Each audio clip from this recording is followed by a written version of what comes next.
Hello students, आज हम करेंगे हिंदी की वर्कशीट नंबर 118 जो कि कक्षा 3 के लिए है और दिनांक है 26 नवंबर 2020।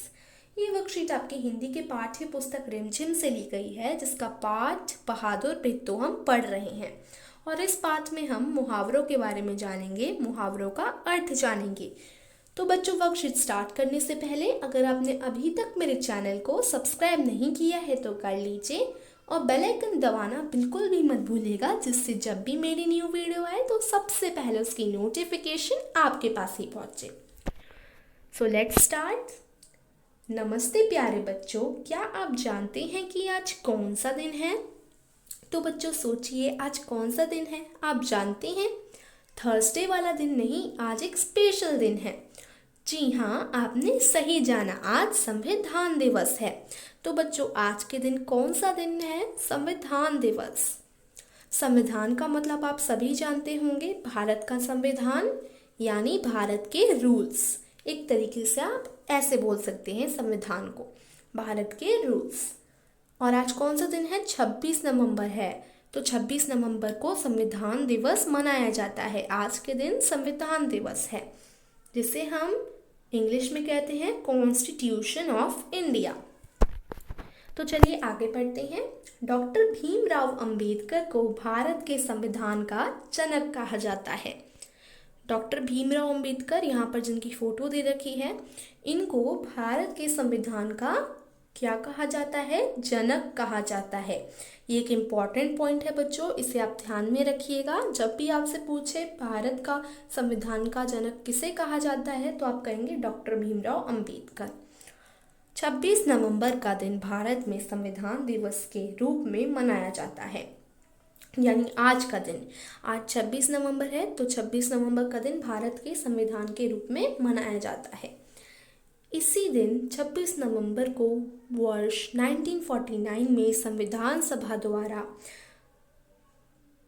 भारत के संविधान को स्वीकृत किया गया था, जो कि 26 जनवरी 1950 को प्रभाव में आया।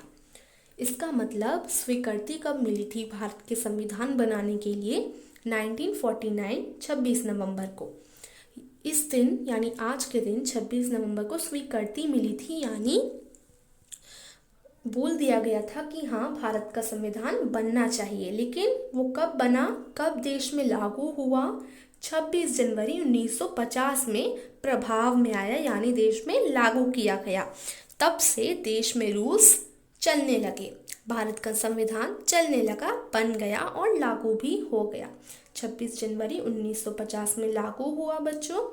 और कब इसकी चर्चा की गई और कब सहमति मिली कि इसे बनाना चाहिए? 26 नवंबर वर्ष 1949 में। अब बच्चों चलिए हम अपने पाठ की तरफ बढ़ते हैं। बच्चों, हमने बहादुर भित्तो पाठ को अच्छे से पढ़ा। जो बहादुर भित्तो हमारा पाठ चल रहा है हिंदी में, इसे आप लोगों ने अच्छे से पढ़ा होगा। अगर नहीं पढ़ा तो वीडियो को लास्ट तक देखिएगा, क्योंकि लास्ट में बहादुर भित्तो के पाठ को एक्सप्लेन किया है। तो अगर आपने नहीं पढ़ा तो आप उधर से पढ़ सकते हैं, मैंने पढ़ाया है पाठ बहादुर भित्तो। तो वीडियो को लास्ट तक देखना। आइए आज इस पाठ में आए निम्नलिखित वाक्यों को दोबारा पढ़ते हैं और देखते हैं कि इन वाक्यों में क्या खास छुपा है। तो कुछ वाक्य हैं इधर, इतने सारे वाक्य दिए गए हैं छोटे छोटे, इनमें कुछ खास छुपा है, कुछ खास छुपा है इन सब में। तो इनको आपको पढ़ना है और जानना है कि इसमें क्या खास छुपा है। तो चलिए पढ़ते हैं। फर्स्ट सेंटेंस, भूख के मारे शेर के पेट में चूहे कूदने लगे। आज एक राक्षसी से पाला पड़ गया। भेड़िए और शेर के साथ बंधा देखकर किसान के होशवास उड़ गए। अब नीचे क्या लिखा है? रेखांकित शब्द साधारण शब्दों को विशेष अर्थ दे रहे हैं। जो रेखांकित शब्द हैं बच्चों, रेखांकित शब्द कौन कौन से? जो कि रेड कलर से लिखे गए हैं। यहाँ कुछ रेखांकित शब्द है ना, जैसे ये पेट में चूहे कूदना, ये रेड कलर से लिखा गया है। पाला पड़ गया, ये भी रेड कलर से लिखा गया है। और होशवास उड़ गए, ये भी रेड कलर से लिखा गया है। तो ये जो रेखांकित शब्द हैं वो विशेष अर्थ दे रही हैं, एक यूनिक मीनिंग दे रही हैं। इनका अलग ही विशेष अर्थ आ रहा है ना। पेट में चूहे कूदने लगे, कितना विशेष अर्थ है। जैसे भूख के मारे शेर के पेट में चूहे कूदने लगे। इस वाक्य का अर्थ यह नहीं है कि सच में उसके पेट में चूहे हैं जो कूद रहे हैं, बल्कि यहाँ इसका अर्थ है कि शेर को बहुत तेज भूख लग रही थी। तो बच्चों, शेर के पेट में चूहे कूदने लगे, इसका मतलब ये तो नहीं है कि सच में शेर के पेट में चूहे आ गए हैं जो कि उसके पेट में उछल कूद कर रहे हैं। नहीं, इसका मतलब ये है कि शेर को बहुत तेज भूख लग रही है। ऐसे ही ये दोनों सेंटेंसेस का मतलब भी अलग अलग है, तो इन्हीं को हम मुहावरे कहते हैं। शब्दों का ऐसा समूह जो सामान्य अर्थ न देकर कोई विशेष अर्थ प्रकट करे और जिससे वाक्य रोचक व मजेदार बन जाए, मुहावरा कहलाता है। तो बच्चों, मुहावरा किसको कहते हैं?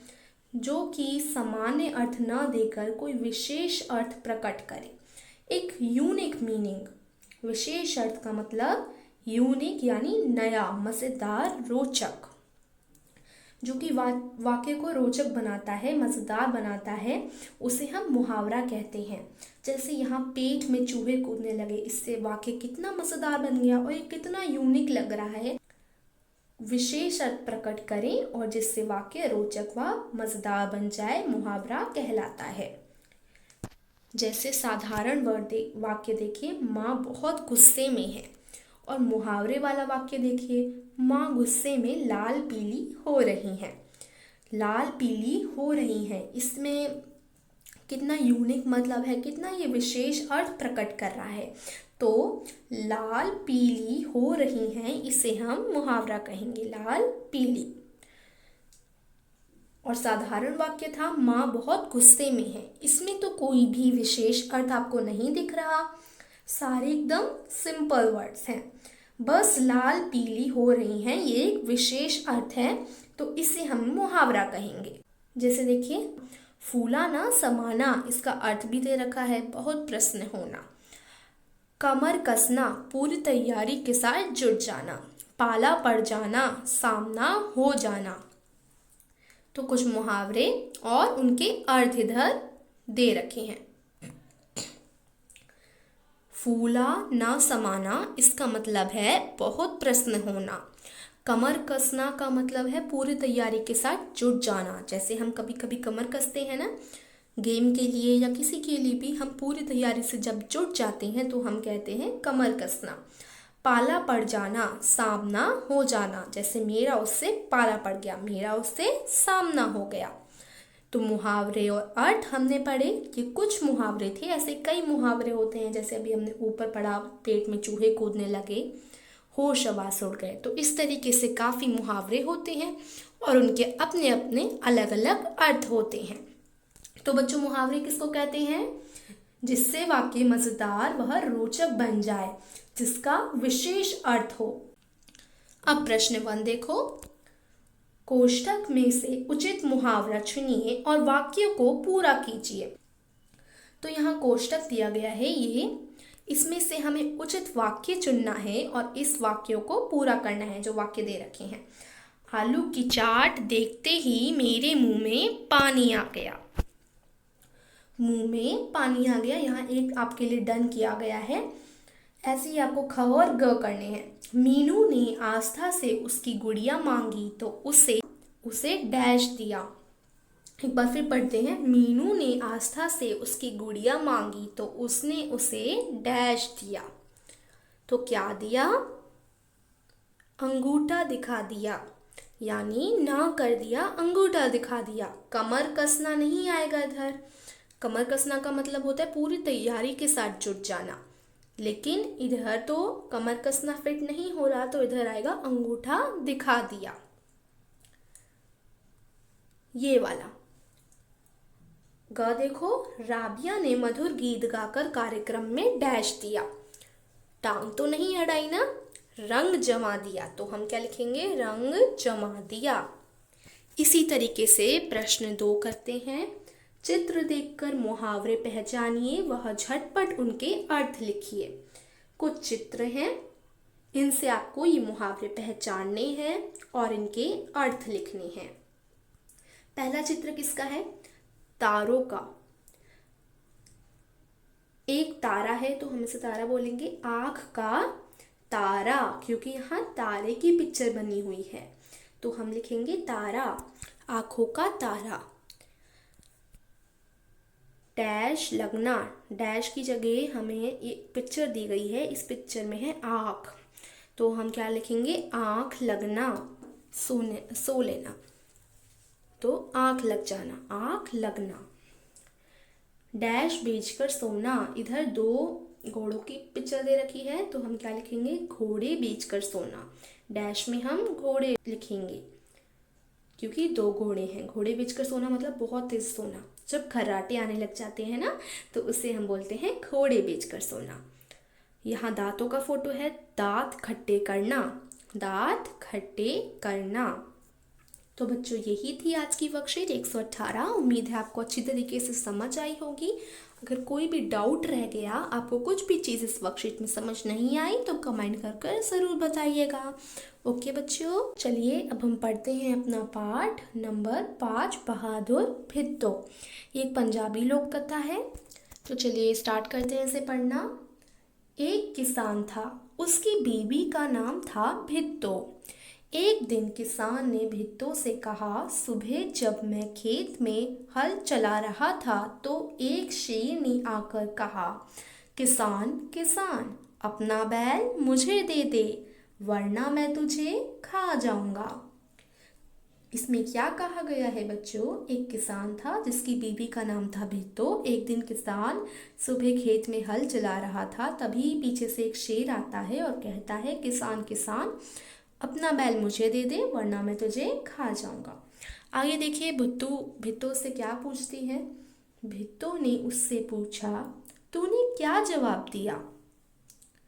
तो जब किसान ने कहा भित्तो से कि मैं जब सुबह खेत में हल चला रहा था तो शेर ने आकर कहा, किसान किसान अपना बैल मुझे दे दे, वरना मैं तुझे खा जाऊंगा। तो इस बात पर भित्तो बोली कि तूने क्या जवाब दिया फिर शेर को? तो आगे देखते हैं किसान ने क्या जवाब दिया। किसान ने कहा, मैंने कहा तू यहीं रुक, मैं घर जाकर अपनी गाय ले आता हूँ। अगर तू बैल खा लेगा तो हम लोग भूखे मर जाएंगे।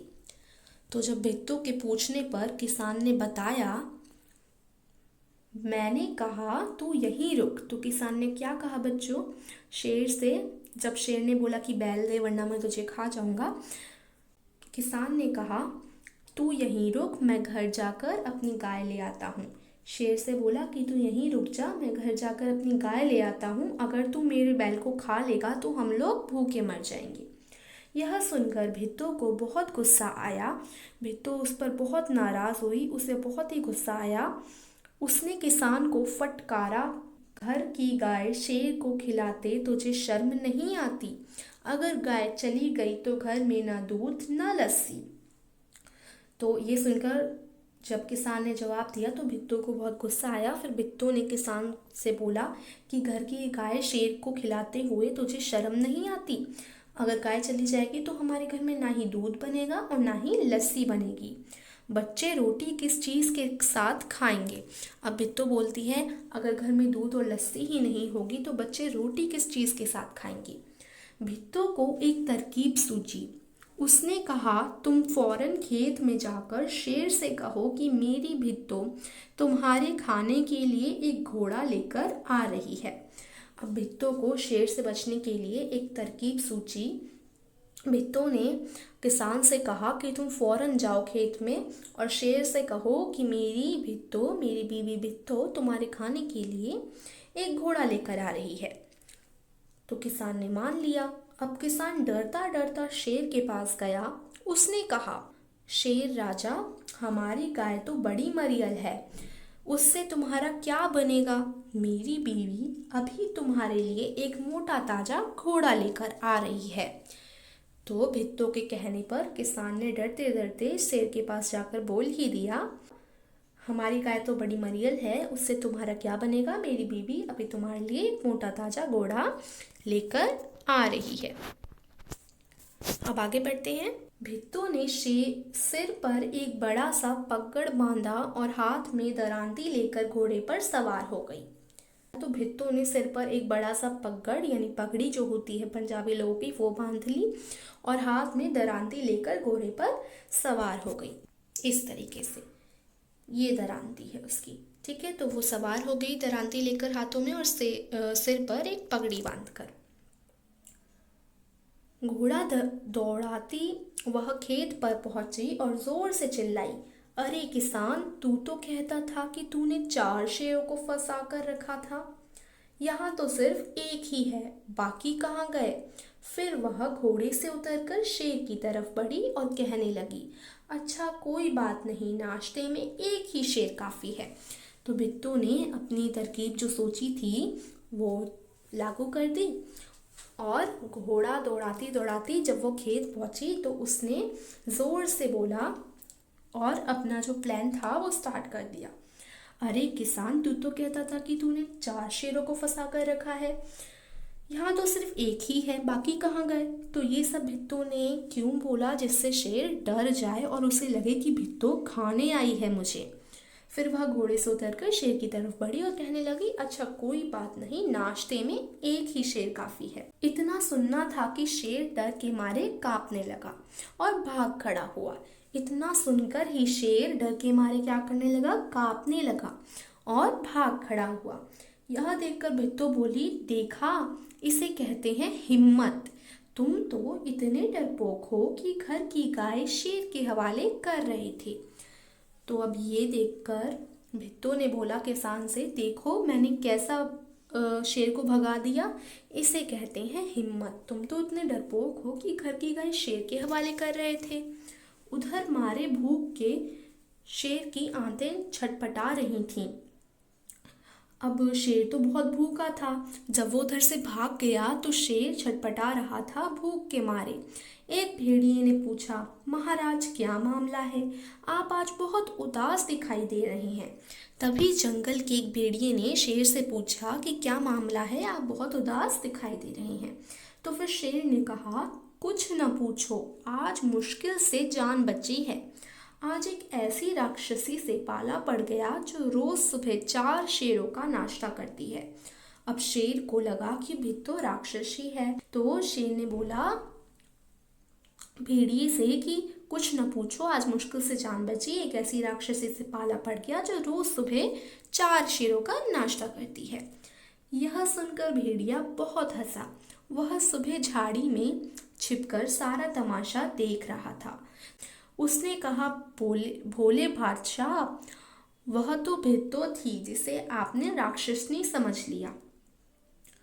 अब भेड़िया कहता है, आप तो बहुत भोले हैं बादशाह। वह तो भित्तो थी। भेड़िया भित्तो को जानता था, तो उसने शेर को बताया कि वह तो भित्तो थी जिसे आपने राक्षसी समझ लिया। आप इस बार फिर कोशिश करके देखिए, अगर बैल आपके हाथ ना आए तो मेरा नाम भेड़िया नहीं।